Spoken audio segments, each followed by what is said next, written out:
Good morning and welcome to the Ask Weldon Show, episode 165. Today we're going to talk about the difference between psychology and cognitive science, which one you should choose if you're going to study at the university. Increasing difficulty mode in SoloQ, how to lead randoms in SoloQ, and your first steps toward becoming a professional team.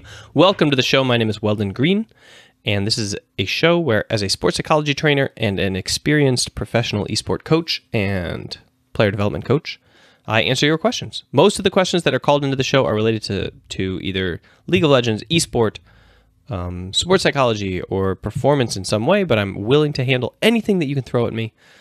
And you can always ask questions of your own by checking out the links down below the show. And make sure that you come check out the show live, twitch.tv/mindgamesweldon, because before and after this recording that you're seeing here, we have a fantastic time delving deep into issues with the audience there. Okay, so updates. I refuse to be one of those awesome YouTubers who vlogs their wonderful life and connects with their viewers every single day and never tells them about the bad stuff that's going on. So my updates are not having that great a day. A lot of stress recently over some lost revenue this month, and a new baby being born in 7 days caused me to have insomnia last night. I got 3 hours of sleep, then my alarm went off at 4 a.m. for this show, and here I am recording it live. And trying to stave off the tiredness and exhaustion after basically making some bad decisions. I think I ended up giving up around 11:30 and just going downstairs and eating and watching YouTube for like 45 minutes before trying to go to sleep again. Probably not the best decision, but you know, I was sick of laying there staring into the dark. So here we go, guys. Let's try to not yawn in your face 50 times as we go through these questions. Ready, get set, and go. First question is a great question from, I think, Daniel. I didn't write the names down, you know, guys. So hopefully they introduce themselves. Hey, Weldon. Oops, that's the last question, everybody. My bad. Hello, Weldon. This is Daniel. I wanted to ask you something about psychology and the studies. So what happens is that I am currently studying in France. And the first year you have to decide if you want to study psychology or cognitive science, and I'm not really sure which one I want to study.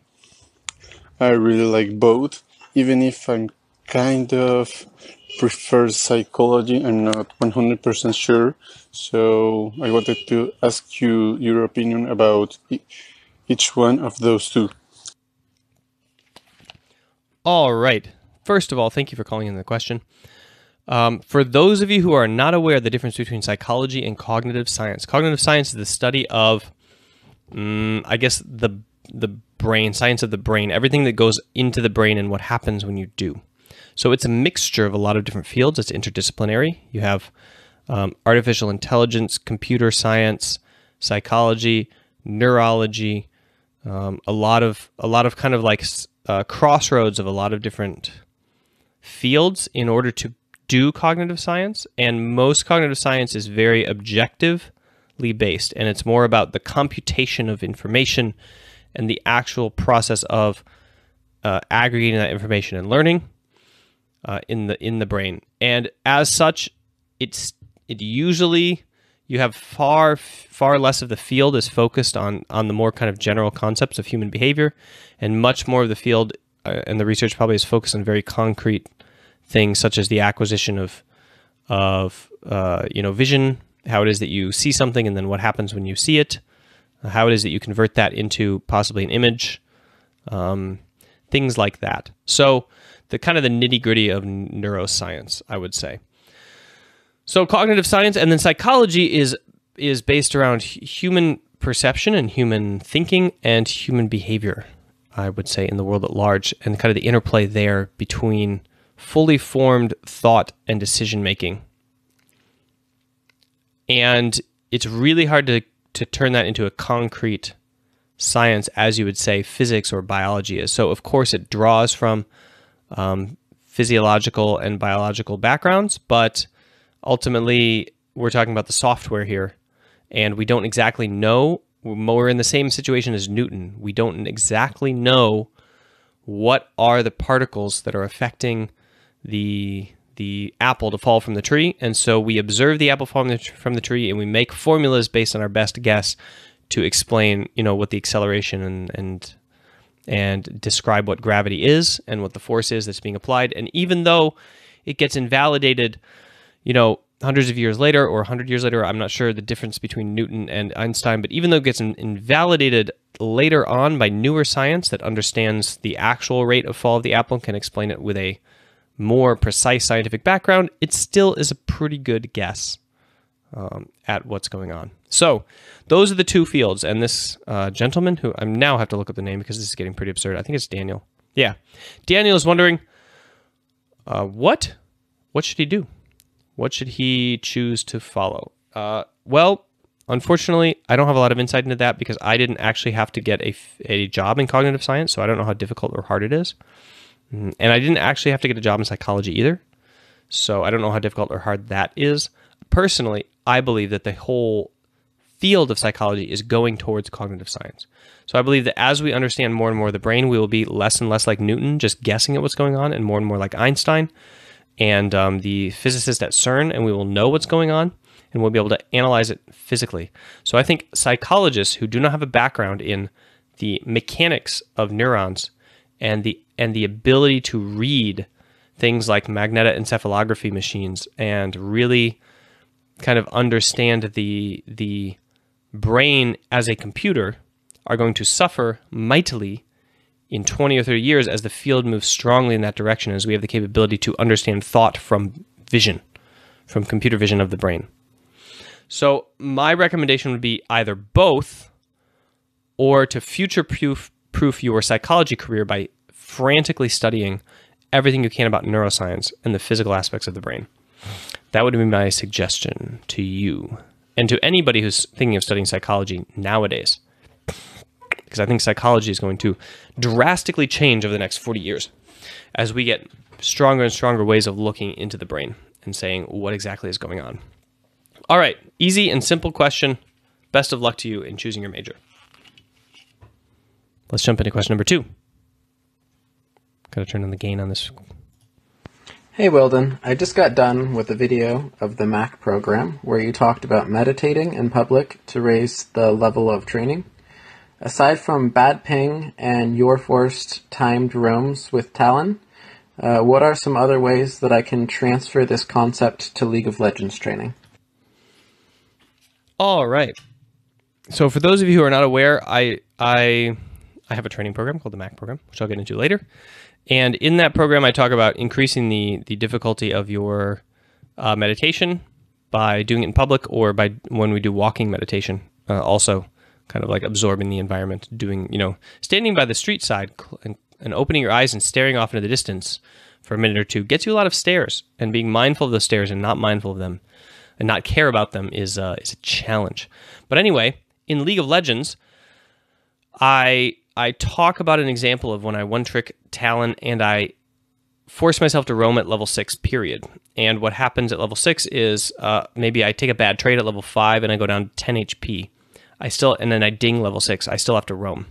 I have to roam, go to the other side lane, die to the opposing champion, and feel the pain and inadequacy of my level 5 trade and the horrible decision that made for my squad by inting it in another lane with that 10 HP, or dying to the jungler along the way. Hey, this is, by the way, pre-Talon rework where you couldn't lob over your walls, so it was harder to get away from people in the jungle. But anyway, yeah, so Ryan here, or I think it's Ryan, LS, Nick, if you're just going off of the voice, he asked, what are some other ways of making League more difficult for you? Well, honestly, you can do that with any single champion. You can create drills that you can follow. So, for example, with Lysandra, you can say that I'm going to teleport when the teleport is on cooldown, period. My first teleport is going to come my very first base after level 6, and then my next teleports are going to come exactly on cooldown. That you will back out from wherever you are in the lane and just teleport immediately into a play. So what that'll force you to do is a minute before your teleport is up, you will try to craft a play that you can teleport into, because otherwise your teleport looks pretty dang silly if, it's just in the middle of an empty lane to farm. So you start to craft plays. You start to notice when you have a minute left on your timer. You start to try to lead the team into a situation where you can actually teleport in and make a difference and flank them, these kinds of things. Just literally make any drill with any champion that makes sense and puts a timer on you and forces you to undergo certain actions in preparation for that, which force you to learn, which force you to take leadership, which force you to learn trades, which force you to learn decision-making in lane, whatever it is. The point is that you don't have to think about teaching yourself the thing, because the situation of the game forces you to learn it whether you like it or not, by punishing you when you F it up or mess it up in that regard. Does that make sense? I think that basically if you go to the Discord, my channel Discord, you can get help crafting drills like this in the League of Legends channel. So we'll make that the place where we're trying to craft champion drills. Okay, guys. Next question. We're going to have a fast show today. We might actually break 45 minutes. I mean, like, on the bottom end. I think the shows have been getting a little bit long, so hopefully today we can keep it under 30. Hey, Weldon. You've talked a lot about in-game leadership and how you can win games simply by telling people what they need to hear. Personally, I don't have any problem with settling my emotions and getting prepared to say the right things. However, in a solo queue game, what are some ways that I can know the right things to say to a completely random person I know nothing about? In particular, many times people don't want to be told anything at all and seem to get even angrier even if what's being said is not aggressive. Thanks. Hey, Weldon. Okay. I love this question because most of the time I talk about servant leadership, people ask, what do I say to my teammate who blah, blah, blah, blah, blah? And I say, tell them the thing that they need to hear, not what you want to say. And everybody goes, okay, that's awesome, cool, thanks, great advice, you're totally right. And they go off and they try to understand their teammates more deeply, and they try to figure out, what that person needs to hear and kind of what's going on with them. And then there's a bunch of people in soloQ who are like, hey, Weldon. And I'm like, yes? And they're like, your advice is useless because I'm in soloQ and I can't figure out what this dude needs in the 60 minutes of game time that we have together. And I'm like, yeah, you're right. This advice is not for soloQ. Actually, it is for soloQ. It still applies for soloQ. The fact of the matter is you just do not have enough time to figure out the person and to connect with them on another level that is deeper than just the game, and to figure out, what their needs are and what their desires are in life and what makes them tick and what makes them get triggered. So, what do? My mindset, and I think the mindset that you should adopt, is you are not there to win your game anymore in soloQ. You might be there to help the next teammate of this person win their game. And so your job is not necessarily to say the thing again that you need or you want to say in order to win the game, but to say the thing that this person needs to hear to have a better day. The right thing to say is always the right thing to say. So if you see somebody flaming somebody else and bullying them, you step up and you defend that person and you tell the other person to stop. If you see somebody beating themselves up over a bad play or a bad game, you stop their self-abuse and you say why it's not valuable or useful and why you disagree with them about their flagellation of themselves. If you see somebody else railing into somebody else, or you see deathly silence after a mistake and everybody being embarrassed to break the ice, and the person who is the mistake in the game, like quietly slinking away in shame and tilting off the face of the earth into who knows what kind of pain, self-inflicted pain, you reach out to them and you build a human connection and show that you appreciate them as a person, independent and outside of and without any relevance at all to the game that is happening. And you somehow signify that through the words that you choose. So, for example, hey man, this seems like a pretty sucky game. I'm really sorry. I hope your day's going well. Otherwise, it's pretty snowy here. So that's why I'm inside just playing League all day. How's it going? You can always get people talking about the weather, even in League of Legends, but you get the idea that you want to kind of connect with them on a human level, independent of the game, which means that you ask a question about them as a human. If they're kind of slinking away in silence and shame and tilting off the face of the earth, and you can tell that they're just totally within themselves and they can't escape from it. So the right thing to say, Adam, is the right thing to say, period.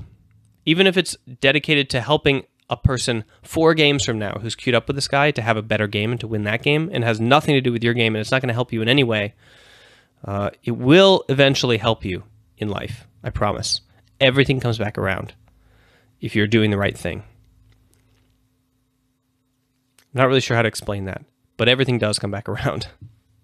I think it's more like if you're not doing the right thing, eventually it catches up with you. So, yeah, that's my take on that.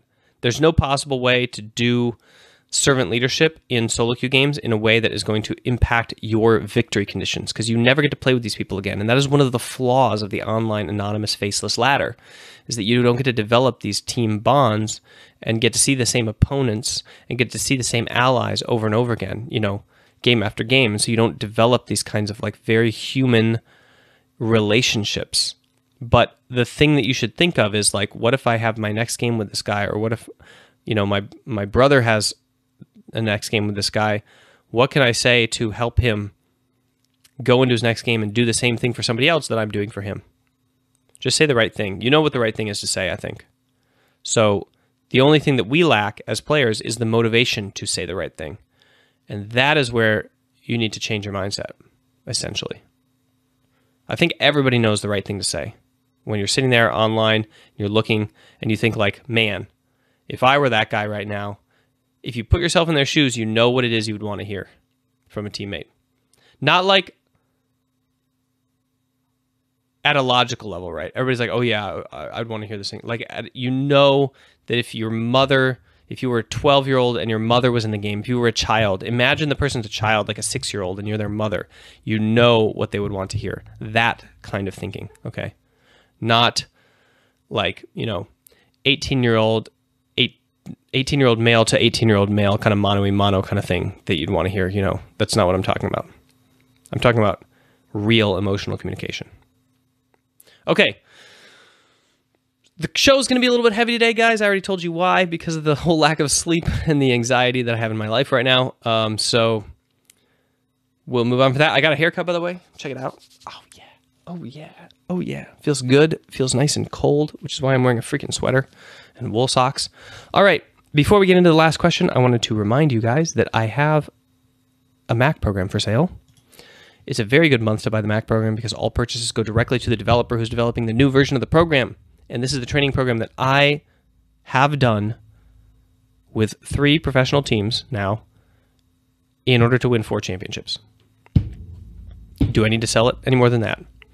Mindfulness, acceptance, commitment, $30. Get your $5 discount by putting in the code AskWeldon. Becomes $25. Lifetime access. So when I release the new version of the program, you're automatically grandfathered in, 100%. Free for life. Once you get it. It's not free for life. One purchase price for life, and you get access for life, no matter how many times I upgrade the program, no matter what I throw into it. That has been the case for the last few years. And that's what it is now until the new program comes out, in which case we're going to the at which point we're going to the subscription model. So yeah, grab it now while you can. I think that in the next 8 weeks, we're going to make that shift. Nothing else to say about that today, other than this is a great month to get it. And I've been forgetting completely to change the overlays as I've been doing the show. So that is a signification of how wonderful this day is going. All right, last question on the show, everybody. Let's dive into it. Hey, Weldon. Your Mac program is just amazing. It's a shout out to people to try this out.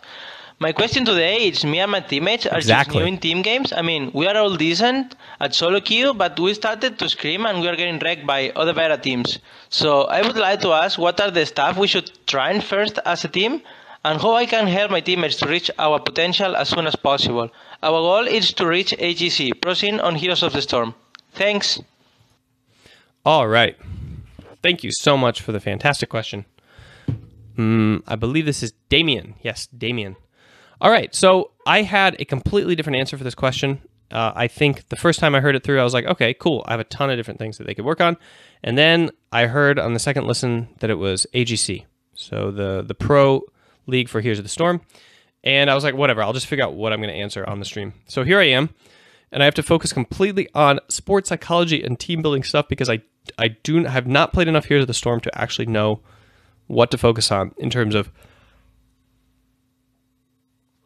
in terms of mechanics and strategy to get to a high level. So, okay, here we go. First things first. You need to be able to like or not like your teammate on a personal level. So you need to be able to be like, I'm friends with this guy or I'm not friends with this guy.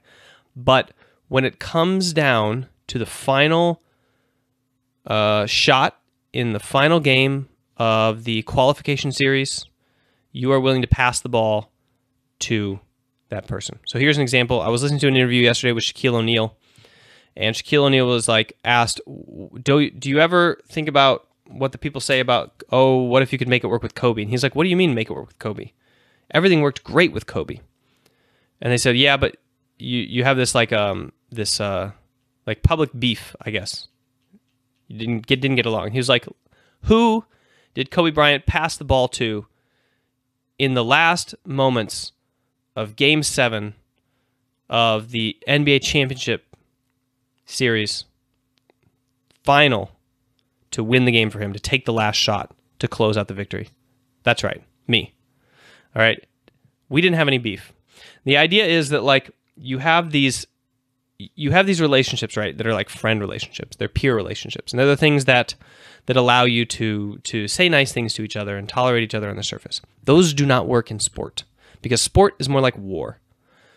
You have the things that you can do and the things that you can't do, and you have to trust each other you have to trust your teammate with your own dreams.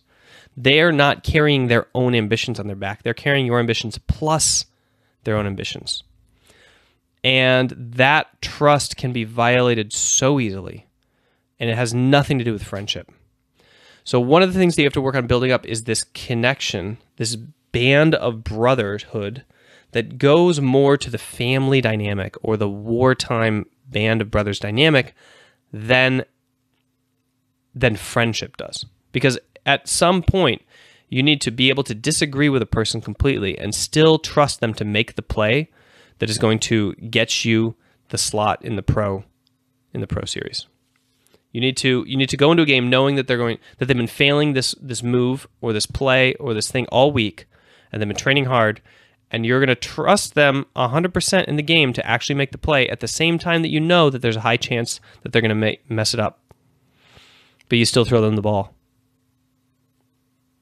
Because that is the way that you have a long-term successful team that eventually makes it to a championship.